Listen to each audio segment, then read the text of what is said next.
on with FTX, which is the largest crash in crypto history and probably the end of crypto. I'm gonna try to do it as fast as I can. So here's this guy, Sam Bankman-Fried. He's like 30 years old, and he's been described as a wonder kid. He was put on the cover of Forbes as the next Warren Buffett, an investment god. He's also described as the most generous billionaire. Okay, the guy you see next to me is the most generous billionaire in the world. Sometimes, chat, isn't sometimes YouTubers so cringe? I don't know why. Just like this right here is like hella cringe to me. Hey guys, sometimes this most billionaire in the planet. Let's get into it. Someone say ironic. Hi, my name is Sam, and this is my story. Sam has crazy hair. Sam lives in the Bahamas with 10 roommates. Sam is 29 years old only, but Sam has $22 billion. Or so he did, because as of today, he is worth exactly 0 and facing jail time. So let's get into that. This kid, Sam Bankman-Fried, went to, I believe, MIT. And while at MIT... Hey! Marvel! Stop! Oh, brother, Chad, I had to take a photo during the movie. If Marvel doesn't stop spamming MIT ads in their f***ing movies, I'm gonna be highly upset. I am so sick of these MIT ads in Marvel movies. They did it in Spider-Man, and it lasted way too long. Spider-Man made MIT a plot point in the movie. Oh, stop! Bro, I don't want your propaganda about how this $80,000 a year university is worth anyone's money. Stop. They don't disclose that it's an ad. We all know it's an ad. Stop the MIT shit, bro. I'm sure there's some brilliant at MIT, bro. But stop pushing that shit in all our superhero movies, please. He graduated and started working at a trading firm, and he started trading small amounts of crypto and other things like that. And eventually, according to legend, he found a arbitrage opportunity, which was basically... No, okay, sorry, I'm not gonna pause no more. I'm not hating on them because they got an ad. Get their money. Like they have Star Wars ads and Disney ads all the time. I notice all that shit because like we have to disclose everything. So it's always fascinating to me when like big billion-dollar corporations don't have to disclose their ads. I never care. It's like they go out of their way to include MIT. They go, bro, do you guys remember the most recent Spider-Man? Nigga, like 30 minutes of the movie was at the fucking university. Oh my God, it's like, stop, bro, stop, please. Oh my, we get it. MIT's where the brilliant tech niggas go. We get it, bro, we get it. That you could buy Bitcoin at a certain price in Japan and sell it at a different price in America. And he did that to make around $20 million. And when he did that, he started his own trading firm called Alameda Research, which was him and some other friends, basically these 10 people in the Bahamas, doing random crypto trades. And at first, the crypto trades were going pretty good because in 2017, 2018, crypto's a pretty small space and the real professional traders don't really want to get involved in it. But as it starts to grow, the opportunities for easy money go down because all the great traders get in and all the high frequency traders get in. So he pivots to a new idea, which is instead of being a trader of crypto, he's going to be the exchange. So he creates FTX, which is the world's second largest crypto exchange. You may have seen it in the Super Bowl, where there was a commercial where Larry... Fucking Tom Brady was a spokesperson for it, and Stephen Curry. David warns you to not miss out on crypto. It's a safe and easy way to get into crypto. I don't think so. And I'm never wrong about this stuff. And he never was. Don't be like Larry. Don't miss out on crypto, on NFTs, on the next big thing. Yikes. So he launches FTX, and for a while things are going good. No, he actually was right. Oh my God. In hindsight, that nigga sounds like a fucking genius, and he didn't even know it. Good. He is starting to get big investment money from people that think of crypto as the next big thing, and they want something safe. They know that crypto is becoming this big thing, but they don't really understand it. They're afraid of being called out of touch and just saying that it seems like a scam. So they start investing big money, but they want a safe option. And FTX, an exchange, almost like a bank, feels like a safe option. Here is an example. This is on Sequoia Capital, one of the most respected and biggest investment firms in Silicon Valley. This is on their website. Actually, they just took it down today. It was up yesterday. They told a story about the pitch that Sam Bankman-Fried had to Sequoia. I want FTX to be a place where you can do anything with your next dollar. You can buy Bitcoin. You can send money in whatever currency to any friend anywhere in the world. You can buy a banana. Suddenly, the chat window on Sequoia's side of the Zoom lights up with partners freaking out. I love this founder, said one partner. I'm a 10 out of 10. Yes! Exclaimed a third. That's dumb enough. But then we find out in the story, I sit 10 feet from him and I walked over thinking, oh shit, that was really good. And it turns out that fucker was playing League of Legends throughout the entire meeting. We were incredibly impressed. It was one of those your hair is blown back type of meetings. This dude was rambling about buying bananas in a fictional super app to so-called the smartest investors in Silicon Valley. Hey, the internet found out that this nigga's been a bronze 2 on League of Legends his whole career. He's never gotten out of bronze. So all that game time for nothing, bucko. You fucking suck. That's tough. Well, yeah, that shit was posted on Twitter. They posted all his stats and everything too. Playing bronze level League of Legends, and they gave him hundreds of millions of dollars. Let me show you generally. Hey, yo! Oh, man fucks 5 million people at once. I have to be fast on this. How a bank works. Imagine you're a customer. This is your money. You take it and you give it. Option 1, they take your money, they put it in a vault, and then later when you ask for it back, they give it to you. That's not how most bank works. This is how Coinbase works, for example, because this is not necessarily a very good business. So what places like this do is they'll charge you fees when you trade, for example. Coinbase charges you fees when you trade. Option 2 is they take your money and they buy things with it. This is what most banks will do. They'll do better investments than you will. And they'll give you a little bit of the extra money they're already making, and they're making a lot of money. As long as like everything doesn't go down all at once, they're in pretty good shape if they want to pay you back out. Did you guys know that when you put your money into the bank, that they just invest your money for you and they keep all the returns? And your money is not even at the bank no more. You just gave it to them to invest. And then if everybody wanted their money back at the same time, your money is gone. Now, the government insures up to $250K with insurance. But aside from that, insurance, that's so crazy. And I found that out like a few years ago when I moved to this country, and that blew my mind.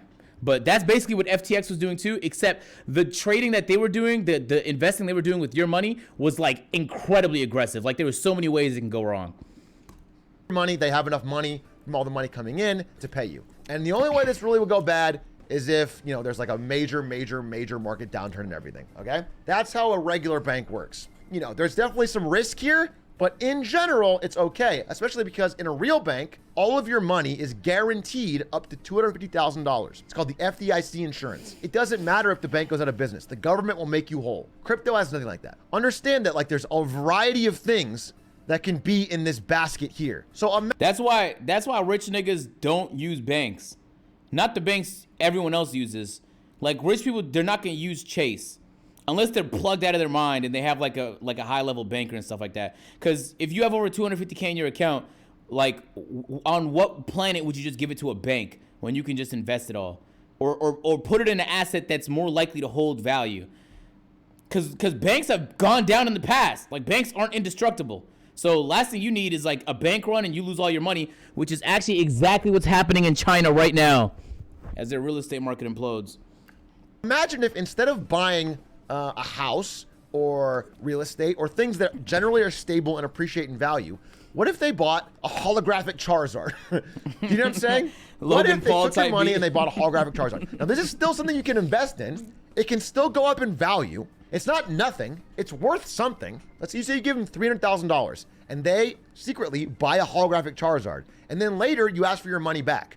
Now this thing technically is now worth $350,000. So they have your money. They have more than what you've given them, but they don't have it liquid. So in order to give you your money back, if you're asking for it, they would have to sell the Charizard, collect their money, keep a little bit of profit, and give you your money back. Now, if it's one person asking for their money back, that's fine. But what if they've bought 100,000 Charizards?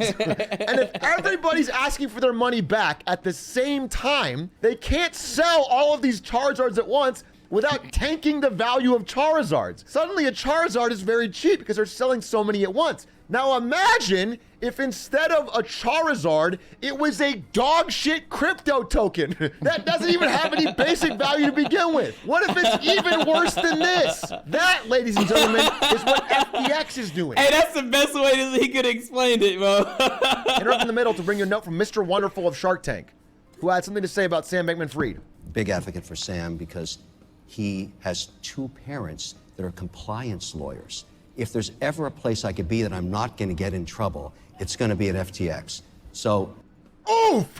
You know, what they're doing right here take. is incredibly stupid. Buying crypto with customers' money, already stupid. But the real problem is this, that the Alameda Research, which is the other company that he owns, was making all of these terrible, terrible bets on crypto, with their CEO being a 28-year-old Harry Potter fan who also dated Sam Bankman-Fried. And I've seen interviews with her where it clearly shows she has no fucking idea what she's talking about when it comes What city is that? Is that Hong Kong in the background, chat? It looks like Hong Kong. to investment. You know, adjusted myself to, you know, okay, we're farming comp, and then it's like, oh, now we're farming. No, not racist. Hong Kong just has hella skyscrapers and hella trees. And this is like the financial capital of the world. Why the fuck do y'all immediately go to race? What is wrong with everybody? These things that are like foods, and then now we're farming these like whatever weird like meta food things. I don't know. Yeah, I feel like I did manage to get away from my initial skepticism and end up embracing the mindset of like, great, gonna like go out and look for like whatever like the weirdest, dumbest thing people are talking about today, and like that's gonna be the thing I'm working on today. She literally has no What? fucking idea. And these guys are losing money hand over fist. They're investing in all sorts of wild things. And so Sam Bankman-Fried starts taking money out of customer deposits at FTX and secretly funding Alameda Research illegally. This is illegal. That is where this becomes an Enron moment. This is where it comes like this guy's probably going to jail moment. They were loaning it to Alameda and they were getting in return something called FTT token. FTT token is a made up crypto token that was made up by FTX that was basically supported by the profits from FTX. FTX was buying this token regularly to keep it pumped up. It came out recently after a leak that almost all of the money on their books, it's just FTT token. They had a bunch of FTT token that they said was worth the exact amount of everyone's deposits. And so people realized, wait a minute, if we ask for our money back, you can't sell these to get enough value to make all our money back. Like, our money no longer exists in this vault. It's just a bunch of this fucking token. And so once that leak comes out, the CEO of Binance, which is this guy, basically says, I own a good amount of FTT token and I'm gonna dump it all. And that's gonna make the price of this crash because it already is a shaky investment. It's not really worth what you say it is. Once he says that, every person who has money in FTX's vault realizes, fuck. Hey, y'all get what's happening right now, Ted? Are you guys lost or you keeping up? This is the nigga that owns the biggest crypto exchange on the planet. And FTX is the second biggest crypto in the planet. But the guy that owns the biggest crypto trading thing on the planet owns a fuck ton of these FTT tokens because he also used to own FTX until he got bought out because of differences between him and Sam. Okay? So he doesn't like Sam. Sam is the biggest donor to the fucking Democratic Party. He's trying to lobby for more legislation and more policies. And this guy's the opposite. He's saying crypto does not need to be managed by the government. The government fucks up enough things. Crypto does not need to be managed by the government. They had their differences. They separate. Now, the way he got paid out of FTX was through these FTT tokens, which he dumped to tank the stock of the company. So now that he threatened to dump all these FTT tokens, everybody's like, oh fuck, I own some of these. Let me sell them now before they're worth fucking nothing. Does that make, are you keeping up? So this guy, Big Brain, is trying to sink FTX for no reason other than the fact that he disagrees with them and they're fucking enemies with one another. This is what I'm saying. It's literally like a Netflix documentary, like 6 episodes, a movie. Hey, Katana, appreciate the tier 1. I'm like, I've never seen anything this vicious in my life. This place is gonna go down. So they all start trying to frantically pull their money out, which of course causes this to start to crash. The whole house of cards unwinds. Overnight, literally overnight, FTX collapses as an entity. They just simply do not have the money. And so Binance originally offers to buy up FTX for like $1, just basically buy it up. But then they look at FTX's books and they realize FTX is in so much debt that if they buy FTX, it'll probably bankrupt them. So now nobody is buying FTX. Nobody can get their money out, including this fucking man, Tom Brady, who's probably gonna have to play football till he's fucking 59 now.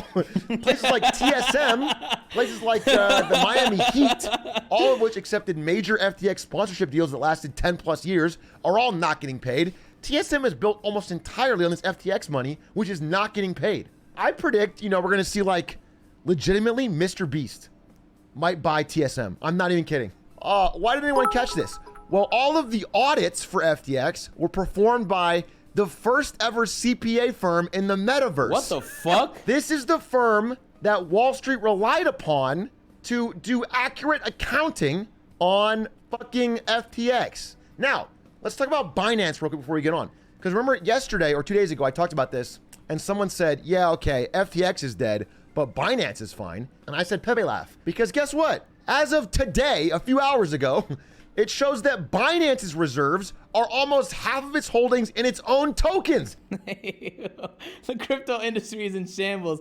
Hey, I'm gonna be honest with y'all niggas, I'm gonna wait about 3 weeks and I'm gonna swoop in and buy hella crypto because I genuinely believe crypto is gonna be very useful in like 10, 20 years. It's just like, it's too much opportunistic fraudulent fucks in this industry tanking shit. But when that shit plummets, bro, and is fucking brutally low and there's gonna be a long winter, I'm about to buy in, chat. I'm about to buy into all the cryptos I think are actually gonna last, like the Ethereums and the Stellar Lumens and the Chain Links and like the ones that are actually fucking useful. I'm gonna swoop in. Not the pointless ones that serve no purpose, but the ones that actually have a functionality. I'm about to buy some of them as soon as all this shit like plummets. Thank God I pulled my money out like a year ago. This shit is in shambles. It's the same problem. So crypto as a whole, basically every exchange, but maybe buying Bitcoin on Coinbase, is fucking fraudulent. It's all fraudulent all the way down. Yeah. It's all a massive Ponzi scheme. And again, this wasn't hard to find out. So Sam Bankman-Fried went on a podcast when he was at the height of his fame and power, and he was asked business questions about what he does. And he basically pulled no punches in describing word for word. No, Coinbase is different than FTX and them, as he explained earlier. Because Coinbase doesn't bet with your money. Well, at least they're not supposed to. Or whether or not they actually do. Who knows? At this point, we don't know what to trust. A Ponzi scheme. He said, imagine this money as a magic box that you put money into and then little bits of money come out. Well, everybody wants to be involved in that box, so they keep giving you money to put in there. He basically said that, like, I'm not even changing too many words. Matt Levine on the podcast said this. I think of myself as like a fairly cynical person, and that was so much more cynical than how I would have described farming. Like, you're just like, well, I'm in the Ponzi business, and it's pretty good. And nobody called him out. And this guy kept on living as a billionaire and crushing it for another like year after this. Because again, this guy's absolutely the modern day version of Enron. By the way, guess who is appointed as the new CEO of FTX today in order to oversee its liquidation? John J. Ray, the guy that liquidated Enron 20 years ago. It's a full circle. This dude's back. Oh, here's a little cherry to end it on. Update, as of a few minutes ago, FTX official and FTX US's wallets have been hacked, with over $600 million leaving the exchange late Friday. It's convenient, hacked. I'm sure this is probably a... So the theory is that Sam just took all the money he could, because apparently, this is alleged, he created a back door in the code so that he can get in there without being caught. Took hundreds of millions of dollars. Some people said it was up to like 2 billion. Who knows? There's just different reports. And fucking flew to Argentina. Those are the rumors. Those are the rumors. So this nigga hit up a lick, took everybody's money, and rumored to have just left the country, which is fucking, oh my God. I'm telling you, bro, if there's no Netflix documentary about this shit, like, I'm gonna be upset. I'm gonna be upset. Last minute looting by people that had access in the Bahamas to whatever was left of this fucking absolute Ponzi. These are rumors too. There's so much of this that we don't know, but every time something leaks, it's so dramatic, bro. I've been tapped the fuck in, chat. I'm not gonna lie, bro. After these streams, I'm laying down at night, I be paying attention to see what the fuck Sam Bankman-Fried's been up to today. Scheme. Rarely rich people go to jail. Unfortunate byproduct of the system. But thankfully, these guys aren't rich. Almost, I mean, SBF's current amount is $1 of value. One group I really want to call out specifically are people that took all of FTX's money and shilled it relentlessly. I don't want to name names, but there are many, many YouTubers that I've seen in the space that, not financial advice, did a ton of shilling for FTX, including TSM, by the way. I want to talk about TSM. There should be some accountability on where this money's coming from when you talk about it and sell it to people. You know, we've done stuff on our side with Coinbase, but before we agreed to it, we had to look in the business model of Coinbase to make sure it made any sense. I don't think Coinbase is a stock I would buy. I would. You know why I don't like this argument all that much? Because if one of the biggest VCs and venture capitalist funds, if they were tricked, if like the fucking most vicious guy on Shark Tank was tricked, and those are both people that had access to their books. Before you invest, you have access to their books.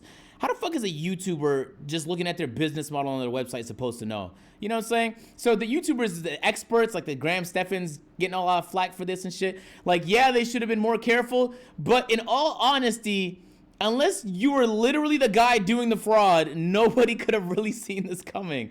You could have been really, really cautious, to be fair, yes. But like, come on, bro. Some of the smartest, quote unquote, smartest investors were all tricked, and these niggas had access to all their balance sheets, P&Ls, and every financial document you'd need, and still gave those niggas money while he was playing in bronze League of Legends lobbies.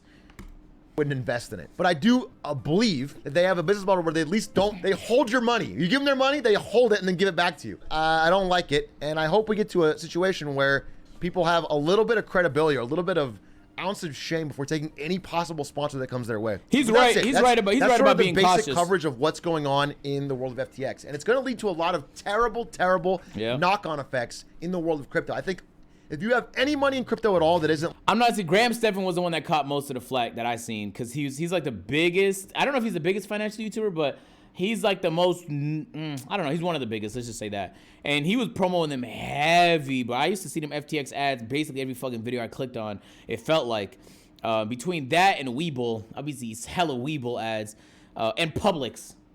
Anyone who watches financial videos, I'm sure you remember being spammed by all of those. But anyway, yeah, so... That's actually, you're right, Chad. This is actually like a perfect, compact synopsis of all the drama. Like, I don't know, Bitcoin on your own wallet, I would be very concerned. Damn. Hey, so if you have your money in crypto, I am so sorry. This is a bad time for you, I know. But for the rest of us, just pay attention. This shit might dip low enough for you to want to buy some shit. I'll be paying attention, man. Big Chi, Big ENT, Colorado, episode 3. We're at 90 subs, almost 100. I see you trying, D Booty, bro. I see you trying. That was a WS vid. Anyway, who would have thought, man, crypto could be that dramatic and interesting? Not me. Not fucking me, man.